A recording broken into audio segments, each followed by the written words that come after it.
नमस्कार, डेली 24 भारत देख रहे हैं आप। मैं हूं आपके साथ साहिल धुलिया। बुलेटिन की शुरुआत करेंगे। मुख्यमंत्री डॉक्टर मोहन यादव ने ग्राम नौटा जबेरा विधानसभा क्षेत्र में नोहलेश्वर महादेव महोत्सव के अवसर पर आयोजित किसान सम्मेलन को संबोधित किया। मुख्यमंत्री ने महोत्सव का दीप प्रज्वलन कर शुरुआत की और कहा कि नोहलेश्वर महादेव की महिमा ऐसी है कि यहाँ आने वाले बार बार लौटना चाहते हैं।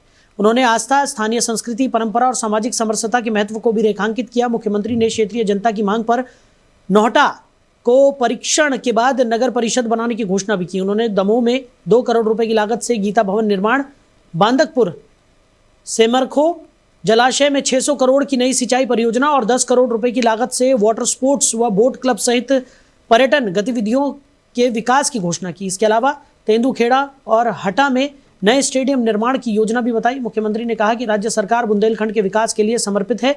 दमोह में नया 4 लेन मंजूर हुआ है और पर्यटन के साथ उद्योगों को बढ़ावा दिया जा रहा है। उन्होंने होम स्टे योजना के माध्यम से ग्रामीणों को रोजगार और आय बढ़ाने का संदेश भी दिया। इस अवसर पर भजन गायिका शहनाज अख्तर का अभिनंदन किया गया। साथ ही संस्कृति, पर्यटन और धर्मस्व राज्य मंत्री धर्मेंद्र सिंह लोधी, पशुपालन व डेयरी राज्य मंत्री लखन पटेल, पूर्व मंत्री व विधायक जयंत मलैया, अन्य विधायक, सांसद, जिला पंचायत अध्यक्ष, प्रशासनिक अधिकारी और बड़ी संख्या में क्षेत्रीय किसान भी उपस्थित रहे।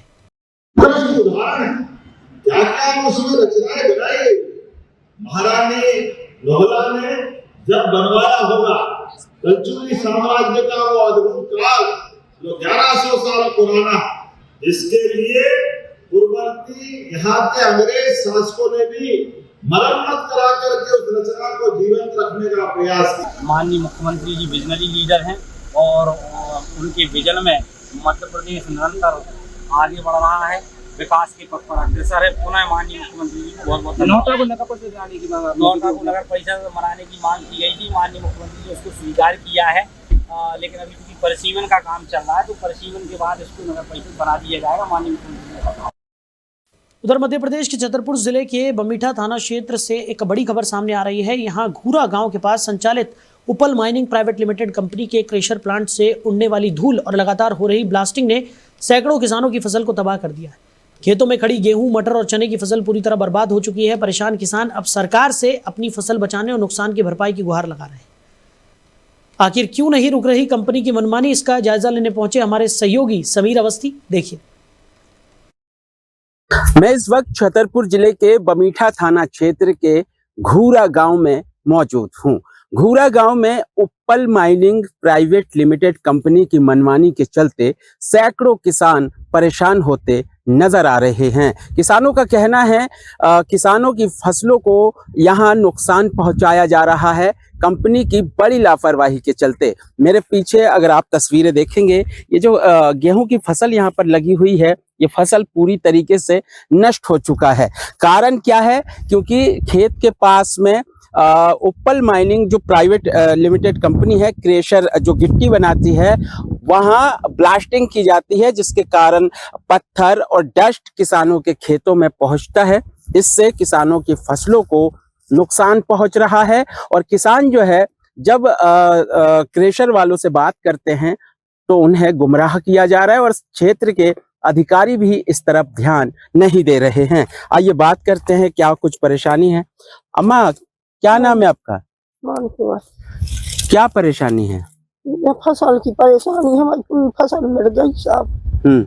तो हम उसमें रो रहे हैं कि हम पेट के कार न चले और हम जा रहे मशीन पर तो कोई नहीं आ रहा देख रेख के इनकी कितनी निष्कानी भाई। तो हम वही में हैरान परेशान है रहते हैं साल 4 साल 6 साल हो लगे।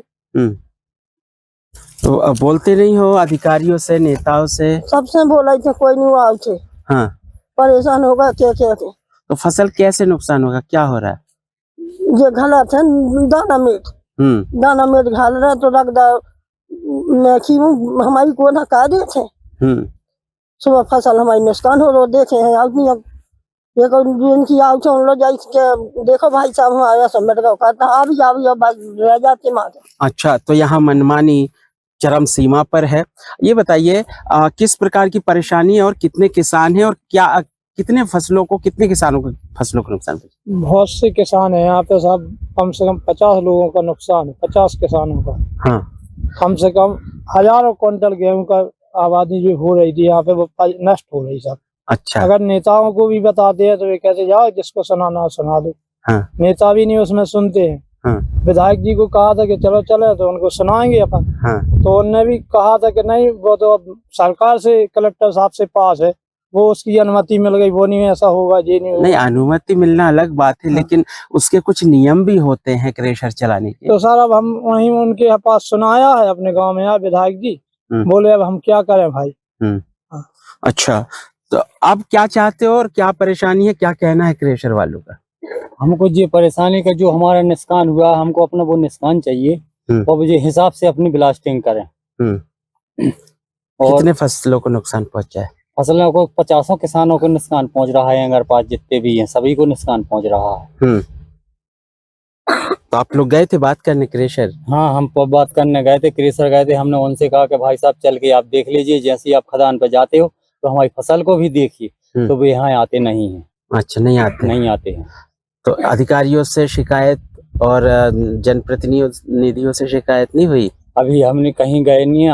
हाँ। और न किसी से कहे, अब हम फिर रहे आप और से कहते कि हमारा कछु में कछु तो कोई से आप और से किसी से हम समर्थन ले रहे कि हमें इसकी आगे के लाने गैल बताओ कि कहाँ कैसे करें। तो हम कल गए तो हमें उन्होंने पंडित जी ने बताया कि ऐसे से ऐसा होगा और हम लोग कल आएंगे, उन लोगों को लुभा के तो तुम्हारा करवा देंगे। अच्छा, तो किसान जो है खेती किसानी में व्यस्त रहते हैं, फसलों को और दिन और रात सुरक्षित करने के लिए प्रयास करते हैं। रात दिन, चाहे गर्मी का मौसम हो, ठंड का मौसम हो, बरसात का मौसम हो, फसलों को नुकसान ना पहुंचे इसलिए कड़ी मेहनत करते हैं। लेकिन उनकी मेहनत को किस तरीके से बेकार किया जाता है, इसकी सीधी तस्वीर हम आपको दिखा रहे हैं।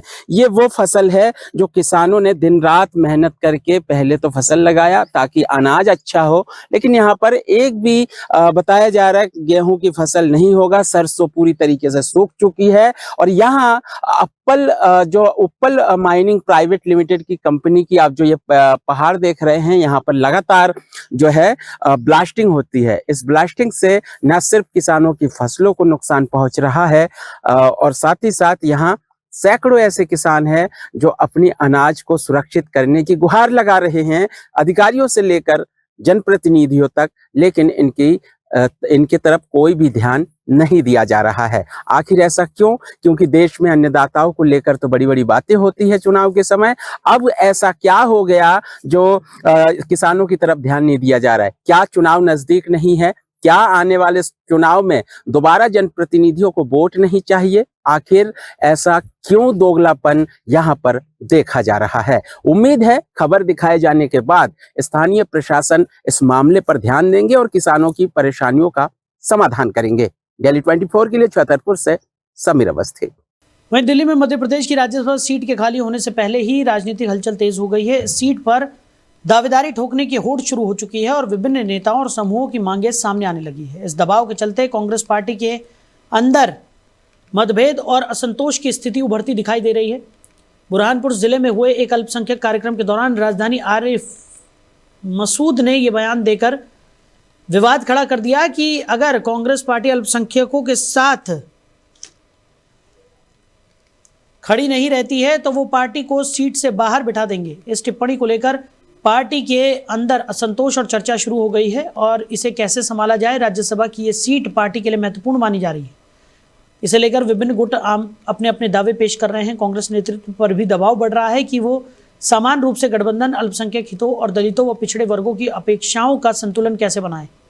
इस बयान से ये स्पष्ट हो गया है कि आगामी चुनाव और उम्मीदवार चयन को लेकर पार्टी के अंदर विचार व्यवधान की स्थिति उत्पन्न हो गई है। अब ये देखना बाकी है कि भारतीय राष्ट्रीय कांग्रेस के प्रदेश और राष्ट्रीय नेतृत्व इस बयान को कितनी गंभीरता से लेते हैं और किस तरह से आगामी रणनीति तय करते हैं। कि आप और हम आपस में बैठकर अपने आप को कमजोर नहीं करें। और ये बात भी सच है कि आवाम गड़बड़ नहीं करती, गड़बड़ सियासतदान करते। और जो सियासतदान डगमगाते हैं, मैं अपनी पार्टी के लोगों से भी कहता हूं, मैं कांग्रेस के लोगों से भी कहना चाहता हूं कि आप भारतीय जनता पार्टी के खौफ में ना आए। कांग्रेस के नेताओं को भी मजबूती के साथ हमारे साथ हर मरहले में खड़े होना चाहिए। अगर आप हमारे साथ खड़े नहीं होगे तो ये याद रख लेना कि जो आपके दौर की कांग्रेस है, इसमें अगर आज आप एक एक शख्स के साथ खड़े नहीं हुए तो कल आपको फिर परमानेंट हम घर बिठा देंगे, ये भी याद रख लें। ये नहीं होगा कि वहीं बुंदेलखंड के महाकुंभ के रूप में विख्यात बागेश्वर धाम में 300 बेटियों का सामूहिक विवाह समारोह आयोजित किया गया। विवाह से पूर्व हल्दी की रस्म संपन्न हुई। इस अवसर पर मध्य प्रदेश के मुख्यमंत्री डॉक्टर मोहन यादव धाम पहुंचे और वैदिक मंत्रोच्चार के बीच मंडप का पूजन किया। पूजन के पश्चात धीरेन्द्र कृष्ण शास्त्री ने मुख्यमंत्री को हल्दी लगाकर महोत्सव की औपचारिक शुरुआत कराई। मुख्यमंत्री ने भी धीरेन्द्र कृष्ण शास्त्री को हल्दी लगाई और सभी बेटियों के सुखमय दाम्पत्य जीवन की कामना की। मुख्यमंत्री ने कहा कि देवस्थान समाज में संस्कारों के संवर्धन में महत्वपूर्ण भूमिका निभा रहे हैं। सामूहिक विवाह महोत्सव के से अनावश्यक खर्चों में कमी आती है और युवाओं की उन्नति के लिए संसाधन बचाए जा सकते हैं। उन्होंने ये भी कहा कि सरकार इन नवविवाहित जोड़ों को रोजगार उपलब्ध कराने के प्रयास करेगी। कार्यक्रम में बनारस से पधारे राम कमल दास महाराज सहित अनेक संत महंत मौजूद रहे। उन्होंने संत समाज की एकता और वैदिक परंपराओं के संरक्षण पर बल दिया। इस दौरान कई जनप्रतिनिधि और मंत्रीगण भी उपस्थित रहे। मंचीय कार्यक्रम के बाद बागेश्वर महाराज ने संतों और विभिन्न समाजों के लोगों के साथ समरसता भोज किया। इस आयोजन के माध्यम से सामाजिक एकता और आपसी सद्भाव का संदेश भी दिया गया। तो बस्तर पुलिस द्वारा नशे के खिलाफ चलाए जा रहे अभियान के तहत बड़ी सफलता हाथ लगी है। प्रतिबंधित नशीली दवा ट्रामाडोल कैप्सूल की अवैध बिक्री करने वाले एक आरोपी और उसके सप्लायर को गिरफ्तार किया गया है। दोनों आरोपियों को एनडीपीएस एक्ट के तहत कार्रवाई करते हुए विशेष न्यायालय में पेश कर न्यायिक अभिरक्षा में जेल भेज दिया गया। थाना बोधघाट पुलिस को मुखबिर से सूचना मिली थी कि गंगा मुंडा चौपाटी के पास एक व्यक्ति प्लास्टिक की बोरी में अवैध नशीली कैप्सूल रखकर बिक्री के लिए ग्राहक का इंतजार कर रहा है। सूचना पर थाना प्रभारी लीलाधर राठौर के नेतृत्व में टीम ने घेराबंदी कर आरोपी नरेंद्र सिंह ठाकुर निवासी भवानी चौक को गिरफ्तार किया। तलाशी के दौरान उसके कब्जे से 84 पत्ते ट्रामाडोल कैप्सूल कुल वजन 450.2 ग्राम जिसकी अनुमानित कीमत 2,68,800 रुपये है बरामद की गई। पूछताछ में आरोपी ने बताया कि ये दवा उड़ीसा के नबरंगपुर स्थित एक मेडिकल स्टोर से अवैध रूप से लाकर बेचता था। पुलिस टीम तत्काल नबरंगपुर पहुंची और लक्ष्मी मेडिकल स्टोर के संचालक वुन्ना रामाकृष्णा राव जिसकी उम्र 61 वर्ष बताई जा रही है को गिरफ्तार कर लिया। उसके कब्जे से 356 पत्ते ट्रामाडोल कैप्सूल कुल वजन 1908.16 ग्राम जिसकी कीमत लगभग 11,39,200 रुपये आंकी गई है बरामद की गई। पुलिस ने दोनों आरोपियों के खिलाफ एनडीपीएस एक्ट के तहत मामला दर्ज कर आगे की जांच शुरू कर दी है। बस्तर पुलिस लगातार नशे के विरुद्ध कार्रवाई कर रही है। इसी कड़ी में एक अंतर्राज्यीय जो नशा तस्कर है उसको पकड़ने में पुलिस को सफलता मिली है। जगदलपुर जिले के बोधघाट पुलिस ने नरेंद्र सिंह ठाकुर और वुन्ना रामकृष्ण जो कि उड़ीसा नबरंगपुर का रहने वाला है, इन दोनों के कब्जे से 440 पत्ता ट्रामाडोल का कैप्सूल जो कि लगभग 14 लाख रुपए का है उसे उनके कब्जे से बरामद किया गया है। इस प्रकरण में 21C एनडीपीएस की धारा के तहत अपराध पंजीबद्ध किया गया है और इन दोनों ही आरोपियों को इनके कब्जे से अवैध नशीले टैबलेट जब्त करके इन्हें जुडिशियल रिमांड पर भेजा जा रहा है। राजधानी भोपाल में किन्नर समुदाय के अंदर धर्मांतरण और धार्मिक पहचान को लेकर उठते मुद्दों के बीच बड़ा कदम उठाया जा रहा है। महाशिवरात्रि के दिन किन्नर अखाड़ा अपना पहला शंकराचार्य नियुक्त करने जा रहा है। इस पद पर किसकी नियुक्ति होगी इसका ऐलान महोत्सव के दौरान किया जाएगा। किन्नर अखाड़े के संस्थापक ऋषि अजय दास ने बताया कि शंकराचार्य की पहचान भोपाल में आयोजित भव्य अभिषेक कार्यक्रम के दौरान घोषित की जाएगी। इस इवेंट में लगभग 250 ट्रांसजेंडर हिंदू धर्म में वापसी करेंगे। इस पहल का उद्देश्य समुदाय के अंदर बढ़ रहे धर्मांतरण और कथित किन्नर जिहाद जैसी चुनौतियों से निपटना है। किन्नर समुदाय महाशिवरात्रि के दिन शंकराचार्य, महंत और महामंडलेश्वर जैसे पदों पर नियुक्तियां कर अपनी धार्मिक और सामाजिक पहचान को मजबूत करना चाहता है। इस कार्यक्रम के आयोजन से यह संदेश भी दिया जा रहा है कि किन्नर समुदाय अपने धार्मिक अधिकारों और सांस्कृतिक विरासत के प्रति सजग है और धार्मिक परंपराओं में सक्रिय रूप से भाग भी ले रहा है। खबर पर ज्यादा जानकारी के साथ हमारे सहयोगी ओम पंथी हमारे साथ जुड़ गए हैं। ओम, क्या कुछ निकलकर सामने आ रहा है? किन्नर समुदाय महाशिवरात्रि पर शंकराचार्य की नियुक्ति करने जा रहा है और लगभग 250 ट्रांसजेंडर हिंदू धर्म में वापसी भी करने वाले हैं। हाँ शैली, मैं आपको बता दूं कि कहीं ना कहीं किन्नर समाज का रोष इस समय राजधानी में देखा जा रहा है, क्योंकि मुस्लिम किन्नरों का तो खैर देखा जाए तो कोई जाति धर्म तो होता नहीं है। सभी समुदाय के किन्नर एक ही जगह एक ही गुरु के उसमें रहते हैं, लेकिन अभी अभी वाद विवाद इतना ज्यादा बढ़ गया है कि हिंदू किन्नर जो है उनका आरोप है कि मुस्लिम किन्नर जो है वो उनको कहीं ना कहीं धर्म से भटकाने की कोशिश कर रहा है, उनको गोमांस खिला रहा है, उनको हज पे ले भेजने के लिए कहते हैं, उनको कहीं ना कहीं मुस्लिम धर्म की ओर बढ़ावा दे रहा है। तो इसको देखते हुए हिंदू किन्नर जो है वो एक अपना अलग मठ बनाने की सोच रहे हैं और इसी के चलते उन्होंने यहाँ तक घोषणा कर दी है कि हम एक अपना महामंडलेश्वर बनाएंगे और 250 से राजधानी और राजधानी के आसपास के किन्नर जो हैं, हिंदू किन्नर जो हैं, कल मॉर्निंग में कार्यक्रम होने जा रहा है, बहुत विशाल कार्यक्रम होगा इस राजधानी के अंदर और इस विशाल कार्यक्रम में तकरीबन 250 से ज्यादा किन्नर इस कार्यक्रम में भाग लेंगे और महामंडलेश्वर बनाने की इसमें प्रक्रिया चल रही है। चूंकि मेरी यहाँ पर महामंडलेश्वर जो इस सभा को संबोधित करेंगे उनसे मेरी अभी मॉर्निंग में सुबह बात हुई, तो उनका कहना ये है कि कहीं ना कहीं इस बात को लेकर के धर्म इनको महामंडलेश्वर बनाया जाए कि नहीं बनाया जाए, पहले इनको आम चर्चा की जाएगी। और जो बड़े बड़े महामंडलेश्वर हैं इन सबसे पहले तो अनुमति ली जाएगी, उन अनुमति के बाद ही किन्नरों को महामंडलेश्वर और इस ओर इनका जो है चुनाव किया जाएगा। इसको देखते हुए कल कार्यक्रम में अब देखना यह है कि क्या महामंडलेश्वर ये लोग बना पाते हैं या इनका विवाद और बढ़ता है। चूंकि मुस्लिम समुदाय के जो किन्नर हैं उनका विवाद इतना बढ़ गया है तो उन्होंने भी कल कलेक्टर को ज्ञापन दिया है कि इस आयोजन को निरस्त करवाया जाए, चूंकि ये कार्यक्रम कहीं ना कहीं बहुत ज्यादा वाद विवाद करेगा और हो सकता है कि बड़ी इसमें घटनाएं भी हो सकती हैं। इसको देखते हुए कल के आयोजन को उन्होंने रोक की भी मांग की है। ठीक है, अब देखना ये कि आने वाले समय में क्या परिणाम होंगे। चलिए ओम, हमारे साथ जुड़ने के लिए और तमाम जानकारी के लिए आपका बहुत शुक्रिया। तो ऋषि अजय दास ने कार्यक्रम की जानकारी दी है। महंत और महामंडलेश्वर पदों पर भी नियुक्तियां प्रस्तावित है। किन्नर समाज की तरफ से महाशिवरात्रि पर शंकराचार्य की नियुक्ति यहां पर की जा सकती है और 250 ट्रांसजेंडर हिंदू धर्म में वापसी भी कर सकते हैं।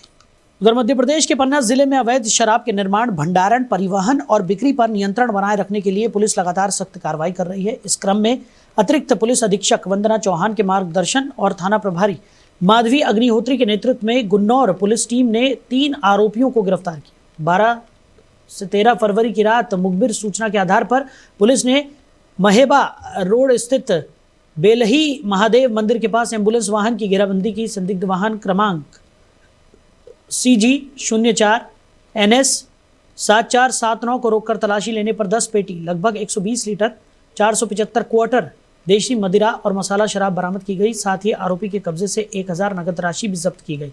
गिरफ्तार आरोपी लोकेंद्र लोधी, विद्या प्रसाद दहायत, अभिषेक राजपूत आरोपियों के खिलाफ थाना गुन्नौर में अपराध दर्ज किया गया है और आबकारी एक्ट के तहत मामला दर्ज किया गया है। उन्हें न्यायालय में पेश किया गया। इस कार्रवाई में थाना प्रभारी Madhavi Agnihotri, professor R Manish Kashyap, Yadvendra Singh, R Venus Pande, Rajkumar Gaur, चालक R विजेंद्र घोषी और सैनिक संतोष कुमार व रवि सराहनीय योगदान उनका देखने को मिला है। वहीं बलरामपुर छत्तीसगढ़ जिले में अवैध ईंट भट्टों और कोयला तस्करी पर प्रशासन ने कड़ा शिकंजा कसा है। कलेक्टर राजेंद्र कटारा के आदेश पर खनिज विभाग और राजस्व विभाग ने संयुक्त रूप से जिले भर में लगभग 40 लाख ईंटें जब्त की है। कार्रवाई के दौरान अवैध रूप से संचालित ईंट भट्टों की चेकिंग की गई और बिना दस्तावेज 3 ट्रैक्टर कोयले भी जब्त किए गए। ये कार्रवाई जिले के सभी विकास खंडों में समान रूप से लागू की गई। खनिज विभाग और राजस्व विभाग की टीम ने पूरे जिले में लगातार निरीक्षण और कार्रवाई जारी रखी ताकि अवैध खनिज और ईंट भट्टों की गतिविधियों पर प्रभावी नियंत्रण सुनिश्चित किया जा सके। प्रशासन ने साफ कहा कि किसी को भी नियमों का उल्लंघन करने नहीं दिया जाएगा और ऐसे सभी अवैध निर्माण पर परिवहन के मामलों में सख्त कार्रवाई होगी। उधर धमतरी छत्तीसगढ़ कुरुद विधानसभा क्षेत्र के ग्राम भालू झूलन में फूड पार्क निर्माण को लेकर ग्रामीणों ने विरोध जताया और धरने पर बैठ गए। ग्रामीणों का आरोप है कि बिना सूचना और ग्राम सभा की सहमति के उनकी जमीन पर फूड पार्क के लिए आवंटित कर दी गई है। ग्रामीणों का कहना है कि जिस जमीन पर पार्क बनना प्रस्तावित है वो चारागाह, शमशान और खेल मैदान जैसी मूलभूत सुविधाओं के लिए महत्वपूर्ण है। उनका कहना है कि फूड पार्क बनने से गांव के बच्चों और आसपास के वातावरण पर नकारात्मक प्रभाव पड़ेगा। ग्रामीणों ने पूर्व में भी जिला प्रशासन को कई ज्ञापन भेजे थे, लेकिन अब तक किसी तरह का समाधान नहीं निकला। धरने की सूचना मिलते ही क्षेत्र के तहसीलदार सूरज बंछौर मौके पर पहुंचे और ग्रामीणों को शांत करने का प्रयास किया। मौके पर गाँव की सरपंच ने कहा कि ग्रामीणों की अनुमति के बिना कोई कार्य करना गलत है और अगर सही फैसला नहीं लिया गया तो कार्य शुरू नहीं होने दिया जाएगा। धरने में ग्रामीणों के साथ कांग्रेस जिला अध्यक्ष तारिणी चंद्राकर, जिला पंचायत सदस्य, प्रशासनिक अधिकारी और बड़ी संख्या में क्षेत्रीय लोग उपस्थित रहे। ग्रामीणों का कहना है कि उनकी मांगे पूरी होने तक वो धरने पर बैठे रहेंगे।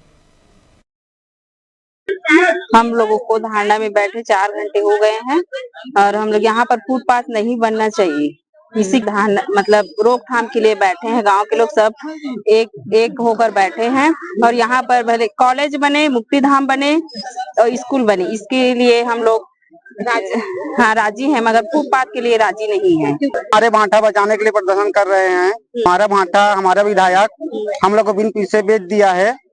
हम लोग फुटपाथ का नहीं चाहते हैं।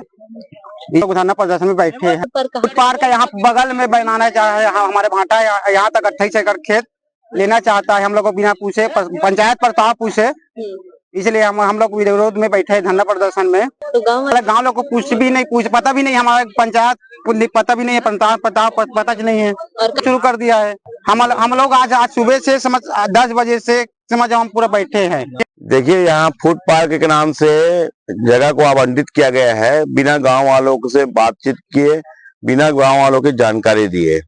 अब पिछले 1 साल से पूरे ग्रामवासी जाकर के कलेक्टर से, एसडीएम से, तहसीलदार से, सबसे लगातार मांग कर रहे हैं कि हमारा फूड पार्क के लिए जगह पास किया जाए। बता रहा है, लेकिन हमको जानकारी नहीं है कि हमको जानकारी दो कि कहाँ कैसे कौन पास किया है।